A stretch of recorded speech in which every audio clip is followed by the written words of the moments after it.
civil rights, social justice, and economic justice are at the center of this campaign for president, as it rightfully should be. Not a secondary issue, not a footnote. When candidates talk about immigration, it is a social justice and civil rights issue. When candidates talk about income inequality, mass incarceration, voting rights, it is a social and economic justice issue. When candidates talk about trade and education, it's a social and economic justice issue. For people of color, income inequality was a reality before the Great Recession. For people of color, the wealth gap was a stark reality even before the Great Recession. What the Great Recession did is exacerbate a very serious, long-standing American problem. So what we're going to want to talk to you a little bit about is what specifically and how does closing the racial dimension of the income and wealth gap fit in to your program. I want to thank all of you, not only for being here today, but for the work that I think all of you have done for your entire lives. You are fighting for racial justice, you're fighting for economic justice, you're fighting for social justice, you're fighting to make this country become the country that we know that it can be, that it should be. You have raised profound issues, without exception. Every person here, I look forward to the ensuing discussion. Number one, to my mind, it is absolutely incomprehensible that we have Republicans in the United States Senate, my colleagues in the Senate, who refuse to honor the Constitution of the United States. Now, I got a little bit tired of hearing my Republican colleagues talk about the Constitution, their love of the Constitution. Now, we got a lot of good lawyers here, and you correct me if I'm wrong, but the Constitution is pretty clear that the President of the United States nominates individuals to the United States Supreme Court. Amen. Not a whole lot of ambiguity in that, is there? Absolutely. Original intent. And to my mind, the idea that Republican obstructionism is precedented in American history in terms of what we've seen in the last 7 years continues on this important issue is incomprehensible to me. And I will do everything that I can to support the president's nominee.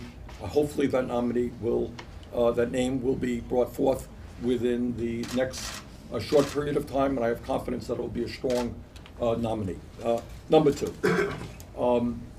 you have raised issues of economics. We understand that since the Wall Street crash of 2007, 2008, millions of people have lost their jobs, their life savings, their homes. I understand that the African American community has been harder hit than any other community in America.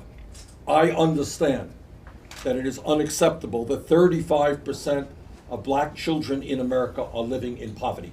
This is the United States of America. I understand, because I was talking just the other day to folks from Flint, Michigan.